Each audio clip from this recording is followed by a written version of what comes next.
waaye dégg mënoo définitivement nga boole ko ak say parents ñu bàyyi ko ñu bàyyi la parce que man soof na ma de man bëgguma xeex ak moom parce que comme dof la te yow dafa mel na nga nangu lum lay def quoi.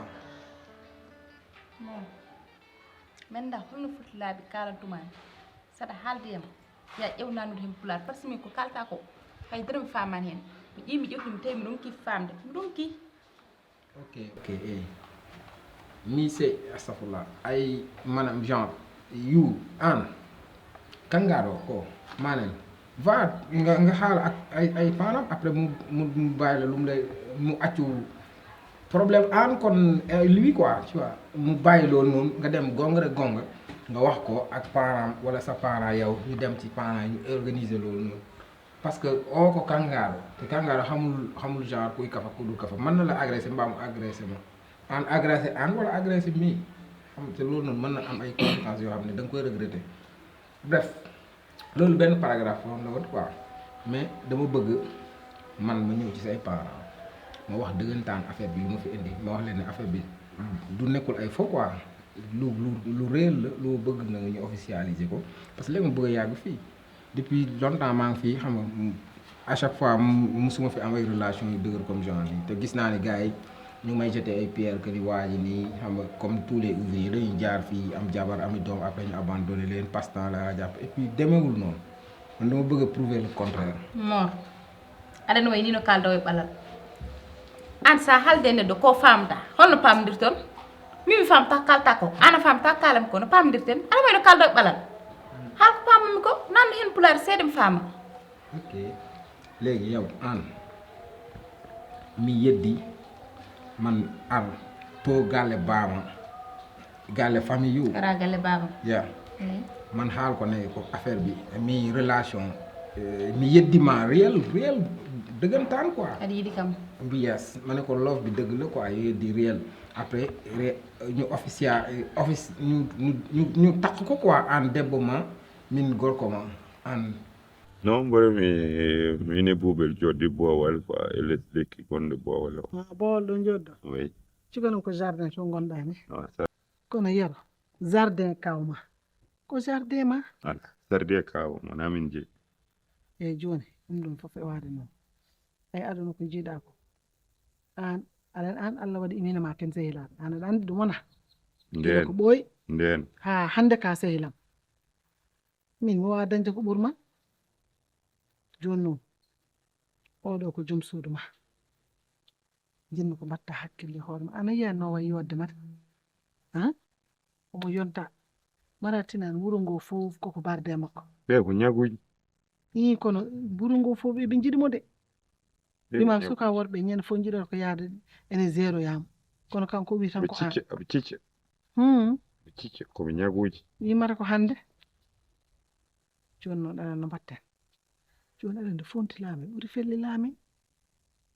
soit en mbaddat masala ƴeewa hayso tawi woni a wiyat a seerimo o hoota ɗum ɓuri no gurdinɗo ɗoni no muusi to mi wimi seerimo o hoot sa wi a seerimo mo jabol Allah o hoota kono sa seeranimo te kadi kanko ko haali ko yero est ce que min resnomo ƴeew est ce que par ce que min mi yiƴaka to minmi resde debbo so wona buuɓe a siftorani ay hay wonjalde joguiɗa ɗo e keeci ɗum ɗon fof o haalni an haalni kam kanko haalni kam ɗum te aɗa andi ɗum so wona famille men o hay goto anda ɗum wonɓe bool ɓe ganda ɗum e buuɓe ewa gasi wadde noon so haali ɗum so tawi no woni no dewgal alano hakkude mon o haalta ɗum o andata wattu hakkille miijoɗa no feewi durna miijo ɗum jinnomi haalandema aɗa andi an ka sehilam joni an mbatte mi haaldi buuɓel wiye buuɓel comme ceerowo min kaldi min pamodiri min hayso taw mi siftorani to min mi resde debbo min mi meeɗa resde mo kono ko mbida ko min wimo mi seerimo o yaha lawol ma hayso ɗum darmi mi haaldi buuɓel joni somi paari buuɓel mi arayma an debbo ma mi gën ko ma après mu jeex quoi jàq yàq ay fur yooyu noonu quoi tu vois ndesa kam mi wona debbo ma gona gorkam ndesa kam comme noonu rek que ni man min yor husband yor yow sama waay nga nekk sama jabar quoi watten pulaar non yow ay xaaral nag comprendre nga quoi affaire bi nag day bëgg a métti de subhanallah li nga ma jàngal nag demeewu fi noonu noonu nag il faut ngay jàpp ci wolof bi tuuti de. onon bandira leyde de saɗa wurda gilli wurdu mo nandirta kono sa wurdima nandirta haala lewat tawi hane nokku tene ndir ko ɗon tonni ɗen ɗum famani de haydara a haalata haydara mi famani sona mbiɗa yaha galle bamma mbiɗa ƴeewa resdem ɗum tan ndinanmi hen ko heddi ko faydara mi nanani d' accord yow xam nga ne instant bi wona problème an yow ne pas annotato li may wax wona problème l' importance aw yow en man importance mooy loof bi ñu sekk quoi yiddi ma mi yiddi yu après li ci des yëpp amul importance yaa ngi may jàngal maa ngi jàng mi jàng pulaar yu jàngal moo kii affaire bi après il faut nga échanger man yow nga xaale seede wolof man xaale seede pulaar après voilà on fait la correction on va ensemble l'importance de la communication c'est l'entente min kay joni mi wonti mumu ɓeyde so mbiɗa haalde ko peɗeli kaldidante waɗe ni wattedani ko gonturu mumu joni mi faami kallah gueɗel mbiɗa haalama babam ne ñaadi de baaw anda wolof babam nene anda wolof mais sehilam ma tati en mo anda wolof anda et cetera français si mi yahi en tati en mo mi argalle ma mi haala wolof en ñoom ñu haala pulaar après ce papa il va comprendre ce qu'on vous dit et pour l'importance mooy ñu man an jakka quoi joni an a pari pour résumé a pari pour min wona joom suudu ma a pari normal moƴƴi an a pari mi pari way yow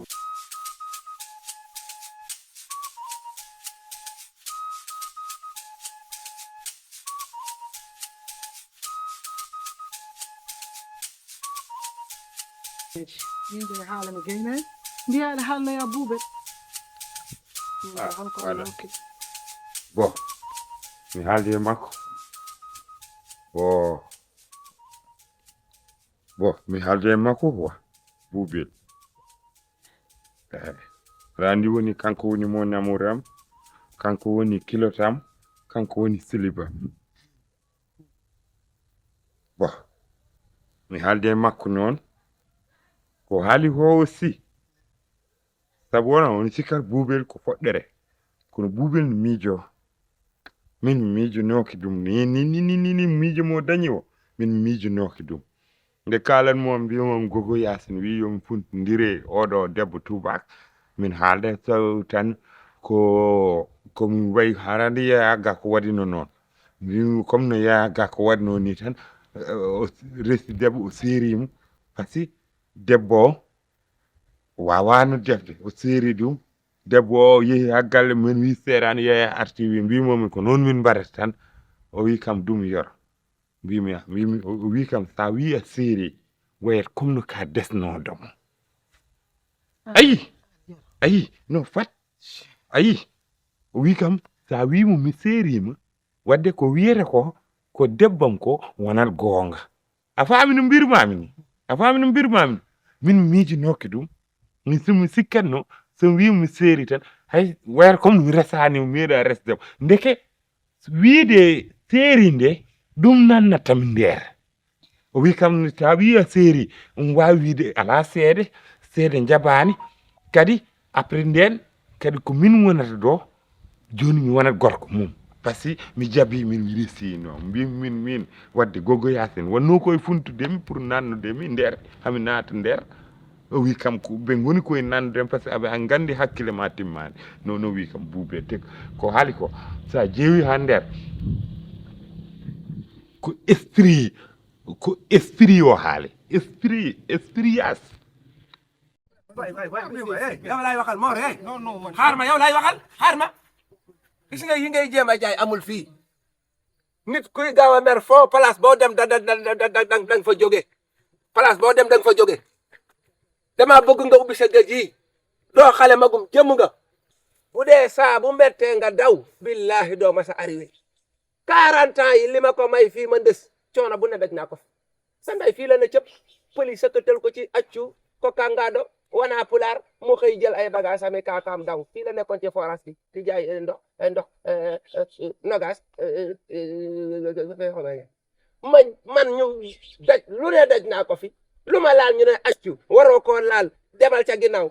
Cerno Saamasa moo jóge Matam ñëw woo leen ñu ñëw mu ni leen nag bàyyi leen ko nag accu mais ma toog doo Les Peuls ne m'acceptent pas. Tu me dis que toi, tu es serré, tu parles pas Pulaar. Quand tu parles pas Pulaar, il te dit, toi, tu ne parles pas Pulaar. Et puis, Hala Pulaar, etc. Et puis, je peux même pas avoir une meuf ici. Mor bul ma Moi, boole j'ai étudié ça pour les aider. Ne m'accepte pas, père. bul ma boole pulaar yi naan pël na nekk pas pël expliqué si la Non. yow pël wana ko fenata pël ko gujata pël ko giling maam pël xamut ni gis nga yi nga takk nii bu la gisee Ça, c'est net. Mor bàyyil ma sa français yi bu baaxoon heure bii toog nga France ñàkk a baax wóorut moo tax nga ñëwaat fii toog France bi nag boo ko bàyyee di nga toro Allah de andi rendini ay an buubel wona foɗɗere de buubel ko poɗɗal an kam mi haalta haala ma onon ɗiɗo ɓe min mi annda hole mon ɓurɗo ɗakkitade goɗɗo an mo wima ya haalnoye buubel ni mo wima ya haalnoye mo an eɗen jewtoɗo yewtere men holko nawi ɗum toon ha oto wiyam nga aɗa wayno momo an min mbeɗa haalanma ko kalantumami ko eɗen wani jahamde mi mam dara min namdo buubel ko holko haal namdotoɗamo abi makko ne ɗo yaro aɗan ko kalantumami juurka e dabba min mi haalnima ko kalantumamami o ko haali ko wala ko wattete hen non ko debbo ma laaɓɗo cer ha te ni tan mo wona gorko ma ɗum yaltinani mo wuro ngo sa jaɓi mbaɗen no puyɗo andirta wadden masala ha ana masala jaɓa so gani sa yiɗi seere mo o hoota keddoɗa e buubel ma ɗum de jinmi ah joni mi jaɓa mi Jab. jaɓ somi jaɓi mi wa sa dañta yiɗi hen programme hay caɗele goto a dañta wona ko debbo ma wonno a natti wawde yidde ɗum mi andade an resnoma a natti yidde ma seerimo gasidi non ceeramo ya o hoota so mi seri tan o hoora i ko nangue debbo kay sa seeri ɗo hollata ɗum lawol galle bamum o hoota deret o hoota o fata Côte d'Ivoire gona e jaam ma yimɓe fof gona e jaam kadi hay minenne kadi komin tampuɓe ay min mi tampi i minen kam min kalta joni anno mbatten fof mi wi buube joni mi wiyatmo noon a faami ko gotel tan gaddanmi buubel gotel tel buubel gotel darmi arta tan mon funti mi andi buubel mi andire makko mi waɗimo siyas mi wiyamo jamma a faami omo wawi jabde morani to nango mi wi sa jaɓani jamma mi waala less so mi wimo mi waala less tan o waya mani darata min de kam bandiraɓe kala pinɗo yo ar yo wimin nomin mbadde ɓalli par ce que ɗum ɗo ne muusi lenn nag xamal naa la ko yow yaa ma wax bu ma xamoon ne da ngay ñëw ba fii ndax yow yaa ne ma pétrole tin nga jàng ba tax ma indi la ci forage bi pour nga lire pétrole. Non, j'ai pas dit ça. J'ai dit hydraulique. ah kay yaa ma ne pétrole nga jàng. Hydraulique, pétrole, c'est autre Adama Diop explique quoi hydraulique nga jàng. yow hydraulique Je ne nga fais jàng. pas bien, on fait 200 000, ça sert à rien. Moi, je vais rentrer en France. Hein. yow daal ni nga ko gisee da ngaa bëgg a rentrer France. Je vais rentrer, je vais quitter ici. Parce que le problème, c'est pas que je dois rentrer ou pas, mais ils ne payent pas bien. Et j'ai étudié ça pour les aider. Mais ils ne m'acceptent même pas. Quand je parle pour là, ils ne m'écoutent pas. Je ne suis pas bien logé, au fait. Ils me donnent des choses que j'aime pas. Le lait là et les trucs là. Le couscous. Mor Bama. jur mu dee taxut a yaral billahi len fajul dara moo yar dal yaa ma bett yaa ñàkk jom bu ma xamoon ne dégg nga maam da ngay quitté Touba fee ñëw fii naan ma ki naa ka sambale te bela njaay wallahi doo fi ñëw man nag bàyyi ma fulaar yi xoolal li la neex yaa namp ci mbaam tuuti ci gilem waaw lépp nag waxoon nañ ma ko forage boobu man nga fa ne yaa ma ne hydraulique si nga jàng hydraulique nag ku koy jàng buñ la woowee ci forage ab loo man ngaa jàng man ngaa bulli ndox mi waaw imbécile lañu rek pël yi bu taxawee naan ma foo wuyu ma gis nga pël yi bu dee carrément te pulaar bi moom mënoo ko dinañ la ko wax xamu safat man la dal naa ko mais doone ma toi tu même pas la wax de wax naa leen li ma la wax del ci forage imbécile que tu es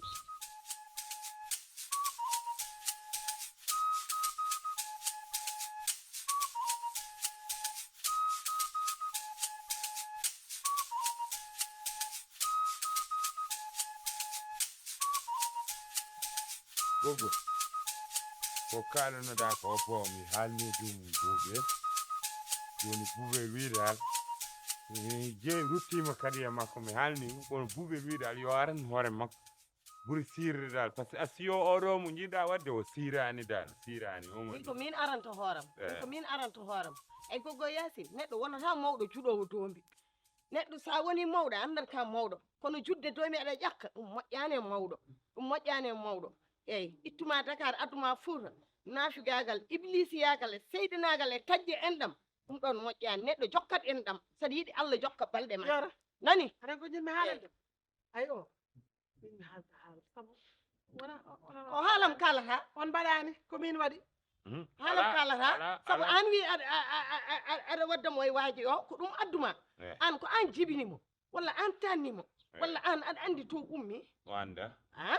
wiya aɗa jiɗɗinamo ɗum ɗon ko haasidagal joni aɗen ko woni ko haasidagal assalamu aleykum eyyi waaleykum salam min mi ñohata debbam min mi ñohata debbam ko kalanɗen ɗo ene ko fof cikkunoɗa ko ñoore kono min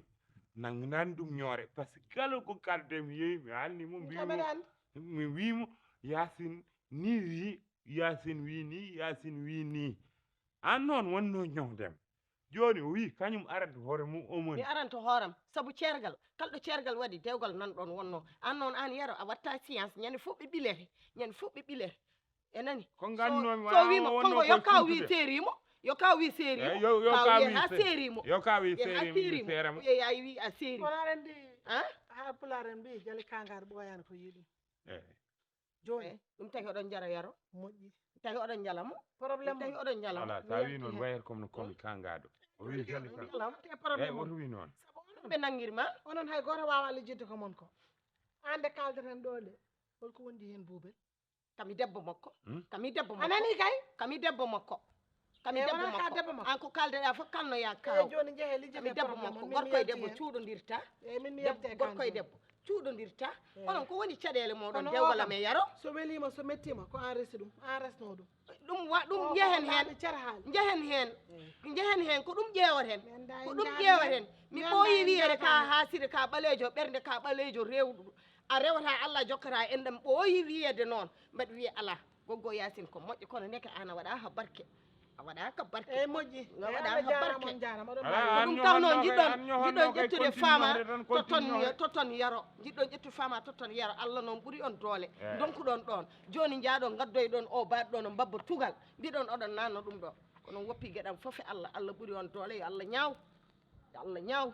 Allah wawi onon fof dewgalam ngal jiɗɗon pusa ngal dewle mawɗum pusa eyyi Allah ñaaw yaro haal omoni wona omoni a alta noto mi haala min ko kalannomi mi haali mi gayni mi hulani mori saka gara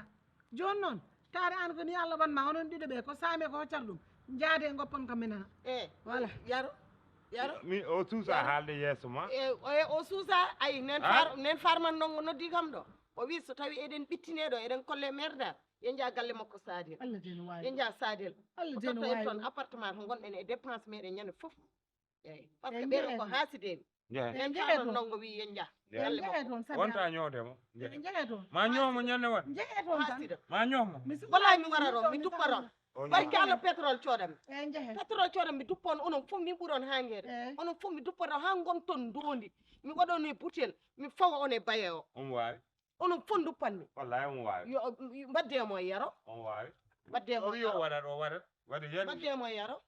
jeejide an Sadel nani haysidagal hittuma Dakar Fouta Dakar Fouta kadi wonta haasida holle jaaton Sadel on ɓowli ɓernde holle jaaton Sadel mawɗo juɗowo dombi mais min keɗon nen farmata ndongo on diida e moɗon rokko min dépense nenen ndongo Sadel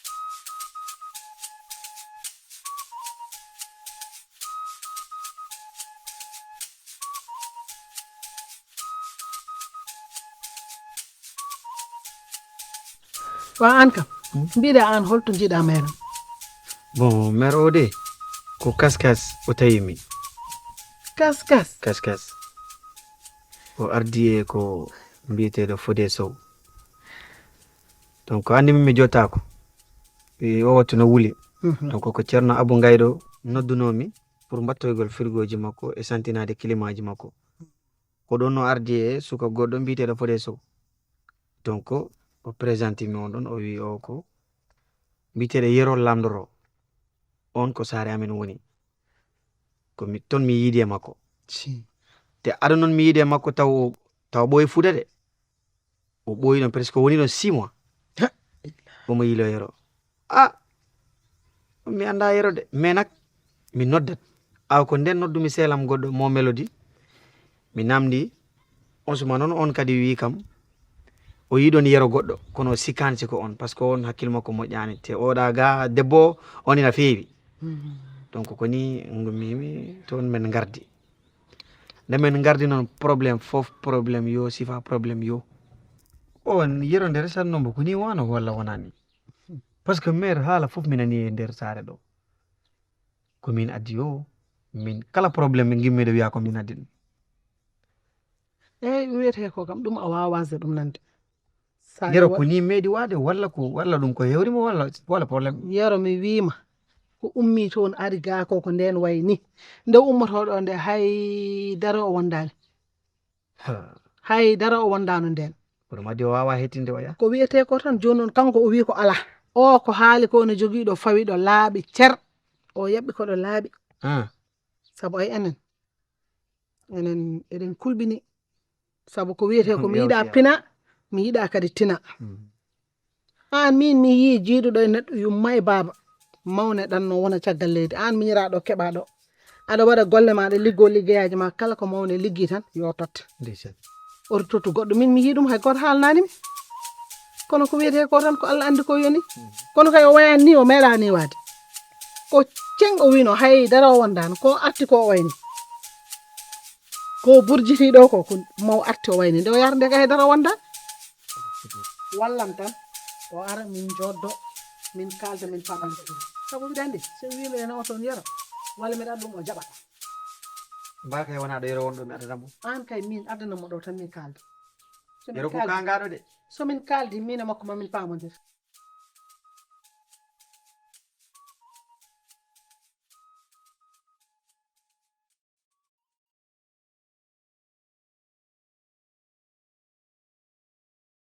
Yero sa yi noddumami ɗo min e ma e makko pour ha mbawen yewtude jiitodiren. A ñohi Buubel, a ñohi Buubel. Ƴeew a ñohi Buubel. heɗo mi haalanma. Par ce que aɗa foti noon noddude Buubel jooɗo a ñohimo noon ni kadi fewani. Par ce que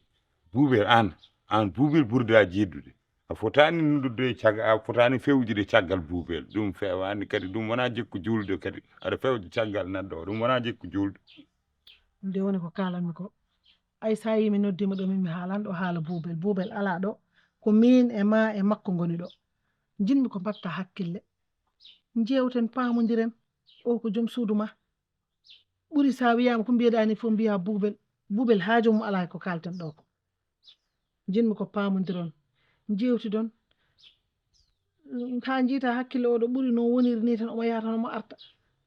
Mo wuppimo ɗo wona kanko wuppiɗo hoore ma. Mata yiyani mo an a yiyani on way yontede e yodde. Mais tanti, moi je comprends pas ce que vous discutez. Si, je sais bien que tu comprends pas. Je suis en train de l'expliquer. Je suis en train de l'expliquer que toi, tu es sa femme. D'accord. Pour qu'il puisse comprendre.